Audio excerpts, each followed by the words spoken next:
Hey, what is up, you guys? I'm going to be making another video, and in this video I'm going to be doing a comparison video of the PlayStation Vita, the PSP 3000, the Game Boy Micro, and the Game Boy Pocket. And without a doubt, let's get right into the video, I guess. So without a doubt, let's go ahead and start. Let's go from... You know what? Let's go from oldest to newest. So let's start off with the Game Boy. Let's just move these three out of the picture real quick. They're not needed ever. So, Game Boy Pocket. This Game Boy Pocket released in 1996, which was a very good long time ago. This thing released, it's 2022. This year it will turn 26 years old. Is how old this system's going to be turning. And it's pretty good. And here I got Pokemon Blue at the moment. And I think it runs pretty good. It still has a good speaker on it. And this is what it sounds like.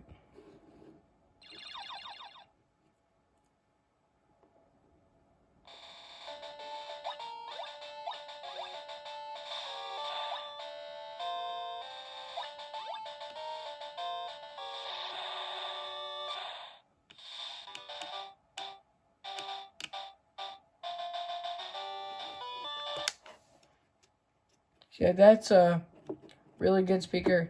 This thing was really good. The only buttons or switches was contrast for different lighting conditions. The volume, that's the accessories thing. A, B, start, select, up, down, left, right. And this thing, surprisingly, it did all of this on 2 AAAs, which is really good compared to the original Game Boy, which was 4 AAAs. But it still did pretty good. Mine is Grinch. It's the Grinch version, the dark green Grinch version. So yeah, this thing released in 1996. It sold pretty good. I'm not sure how much it sold to the exact point, but you know what? I got my computer on standby. I'm gonna search it up real quick. So if I search this up, how many Game Boy Pockets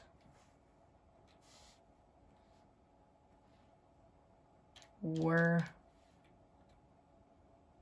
sold? I don't know. Typed it in wrong. Okay, how many Game Boy Pockets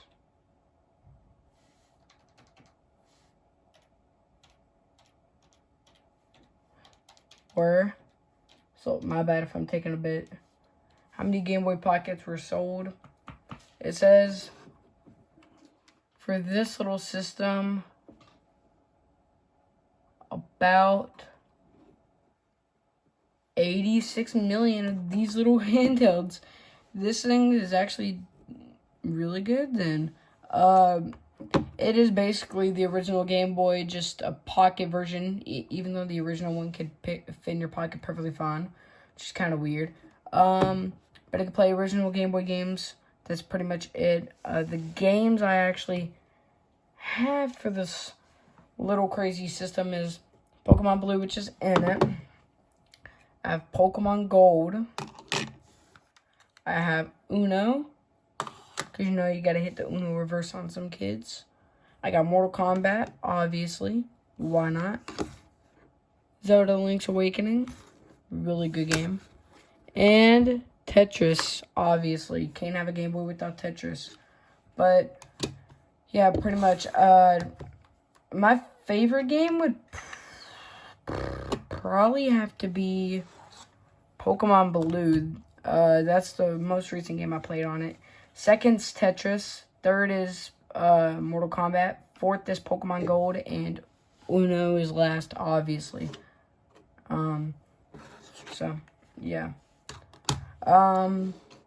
But that's about it. The only difference about this and the original Game Boy is that this one is half of the size, and also the fact that that this one, instead of a pew green screen or P screen, it is fully black and white.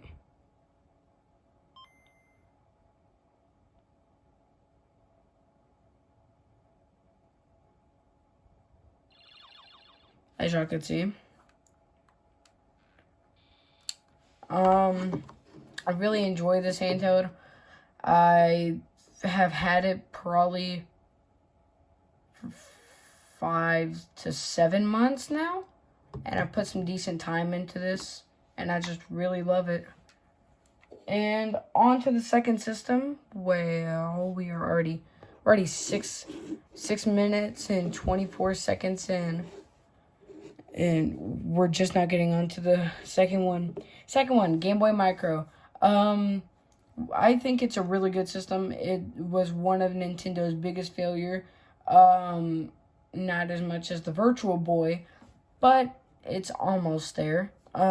This thing was released in 2005, a year after the DS. The reason why this thing failed was because the DS had already released. The DS could play Game Boy games, or no, Game Boy Advance games and DS games, while this thing could only play Game Boy Advance games. And if you tried to put in a Game Boy cartridge, it wouldn't fit. So, and even if I try to push it in there, it would break it, and I don't want to do that.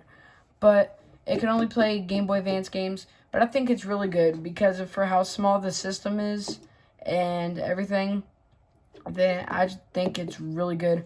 Like, if you don't care about the Game Boy games or Game Boy Color games, and you really all you want to do is just play the Game Boy Advance games, then this is really good. Because the light, don't even get me started about it. This is on its lowest brightness setting. If we turn that all the way up, and that's that. Turn it back all the way down.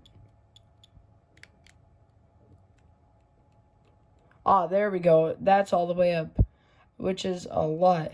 Then all the way back down, it's still really bright in person, which I think is really cool. The buttons on here, or switches, everything on here, that's where the games go in at the bottom. Headphone jack, on and off switch, brightness buttons and volume, RL, charging port, down, up, left, right, and A and B buttons. The funny thing about this is, because of how small this is, they had to undercase the buttons. The letters are undercased, which I think is really funny because it's like that for how small it is. Game Boy Micro by Nintendo, and that's basically the system. How much did this sell?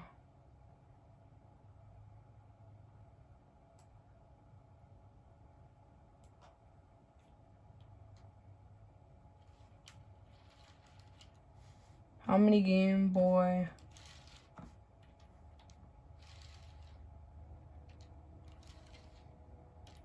How many Game Boy Micros were sold? By the end of its lifespan, the Micro had sold under 2.4 million units. That sounds quite respectable, but compared to the 43.57 sales of the SP, or over 118 million that the original Game Boy model sold, it was considered a commercial failure. That means these things are really rare. These things, let's go back over here. I got this thing for about 50, 60 bucks. It's not that bad. I got this one, however, for 170 at my local GameStop. not GameStop, Game Exchange. Which to some people that's a good deal. I've seen some go for $300-$400 on eBay, so I think I got a good deal. But I'm really not sure. The screen is about 2 inches, 2 inches vertical and horizontal, about 4 inches. So 2x4 for the screen. We got the little speaker. It may seem like a small speaker, but you know what? No. We gotta let y'all hear this.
It's really good, honestly.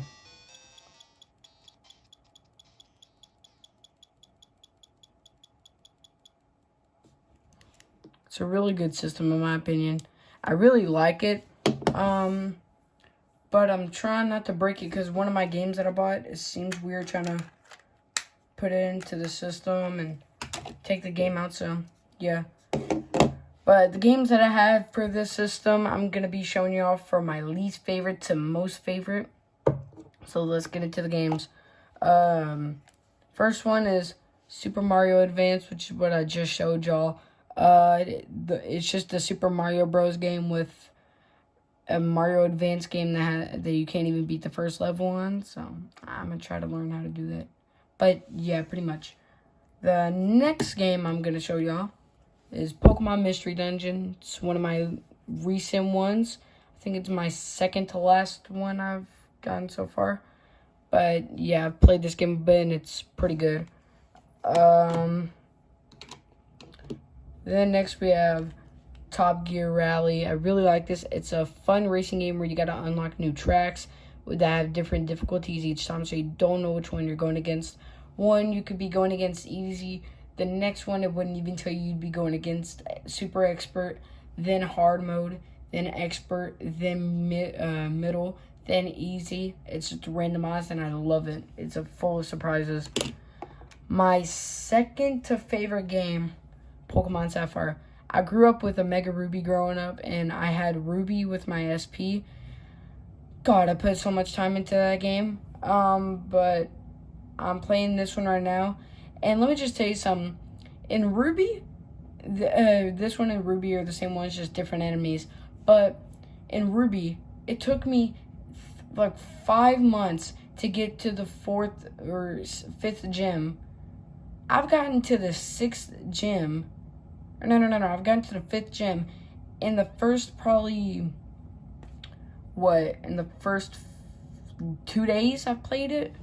So I really like that. I'm still trying to finish it. And I just got this one today. It wasn't even supposed to be here till February 31st. But Pokemon Leaf Green version. I really love this game. It is basically Pokemon Blue and Red. Just instead of that, think of it as a really, like a way better version of those two put together into a small cartridge with Venusaur on the title screen. And literally, I really love this game. Like, wait a minute, I need to...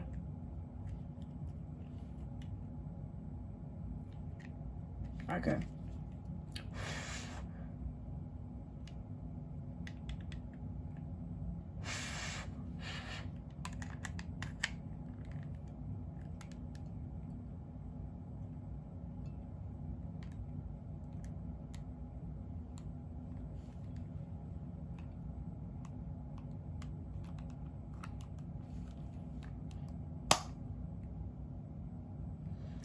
See, this one game I hate putting it in and taking it out of the system because it always scares me and making me think I broke my system.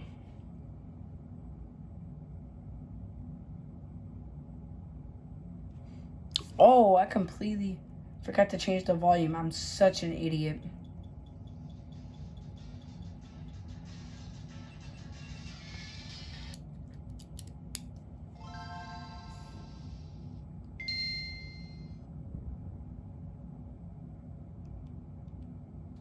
Made it 2004.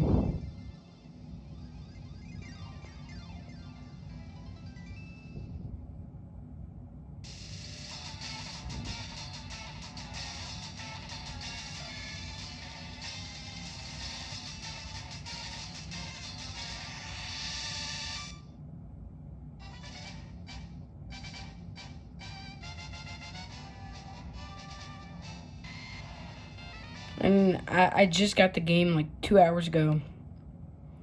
And Player Hunter, Pokedex 4, Badges 0, time 1 hour and 14 minutes. So, wow. It's my favorite game so far. But I'm supposed to have a Pikachu faceplate for this so I can take off the gray one, and have a Pikachu face on the front of the system, and I'm supposed to get I think it's a 361. It's 360 Game Boy Advance or Game Boy games put into one Game Boy Advance cartridge. So that's going to be interesting. So with this one out of the way, let's go ahead and get the third system, which is the one and only PSP. Now, the PSP was one of the best systems it was the best portable system that that Sony ever sold. It was better than the PS Vita because they didn't really care about that, and SD cards, they were expensive. And for right now, the PS Vita that I have sitting beside me, for an SD card for that one, I think it's like $300, which I'm not gonna do that, and it's $300 for like 2 gigabytes. So I'm not gonna do that again. So yeah. Also, Sony made this as their first. This one wasn't their first one. They had different revisions. They had 1000, 2000, 3000, the PSP Go, PSP Street. So yeah.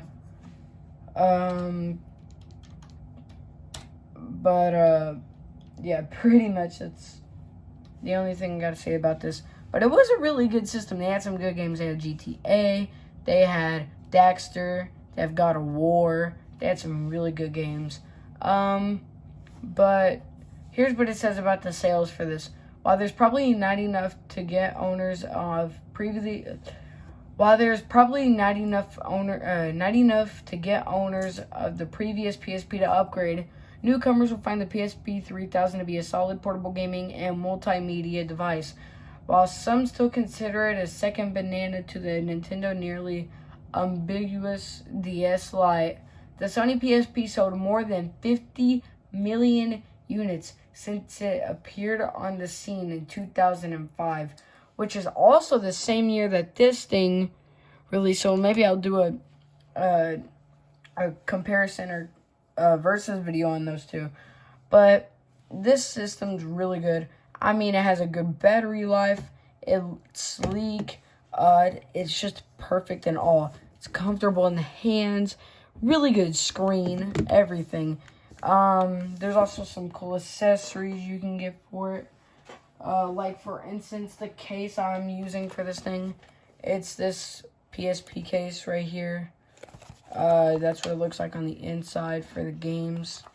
Then on the other side of the flap, it's for the system. But screw it. The games that I have for this are not that good, but I got Ghost Recon 2, which is the game that was inside of the system to begin with. I have a movie for this, which is Karate Kid, which is a really good movie. I've watched it on the system twice. Burnout, Burnout Legends. So yeah. The other one I have is Madden 06. It will not work. I swear, the game will not work. I'm trying to fix it and everything, but it won't work. Then we have Dark Mirror for the last game that I have. Which before, if y'all go back to my previous videos, I had so many games. I swear. I had GTA. I had, what else did I have?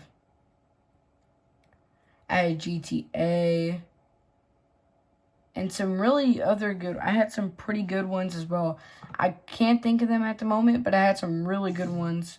But yeah, this system's really good. I mean, hell, I don't even know if it's charged or not. Probably not.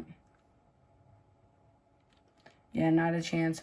But on this thing, you can use Skype. You can import videos, music, movies, the whole shebang. It is amazing. If you go to your local, electronic thrift shop or whatever, you could probably find one of these for about $120. You can find some movies, games, or anything there for a pretty good price, except for some games. You might think that they're a bit overpriced. But, yeah, pretty much. Also, I just love this system in total. I was going to sell it, but I don't know why I didn't. Probably because they were going to offer me $20 for it, which was a no-go. Yeah. So, yeah. That's about it I gotta say for the system. And, yeah. Going on to the next one, we are going into the PlayStation Vita, the one system that Sony could have made happen, that they made happen, and they did not do it well. My reasons are why. The reasons why is because they made it way too much price for the freaking SD cards. I mean, for 2 gigabytes, it was like $300, and it still is. I don't know why, but it's only a bit bigger than the PSP. We got 2 analog sticks this time. We got some nice feeling buttons. The games I have for this are Assassin's Creed, Liberation, and what is this game? Call of Duty Black Ops. And yeah, if we look at how many were sold over here, it says in Japan, second week sales dropped. Voice crack alert. In Japan, second week sales dropped by 78% and leveled off at selling about 12,000 units per week. Similar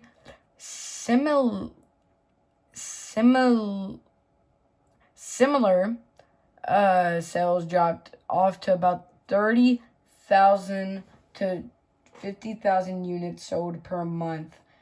For the year after launch in North America, overall Sony fell far short of the worldwide sales targets of 12 million Vita sold by the end of March 2015, which is alright. It did better than the Game Boy Micro, so we'll give it that. And obviously not as better as the PSP. But yeah, pretty much. On this thing, you could do not much, really. You couldn't watch movies. You couldn't import videos. You couldn't really do anything except for play games, take your own videos and photos with the cameras on the front and back. And, yeah, pretty much. That's all I got to say for this system. But hopefully you guys enjoyed. Make sure to like and subscribe. Enjoy the videos. And please get me to 1,000 subscribers. That's my one and only goal for this channel. But yeah, have a wonderful day, and I'll see you in the next one.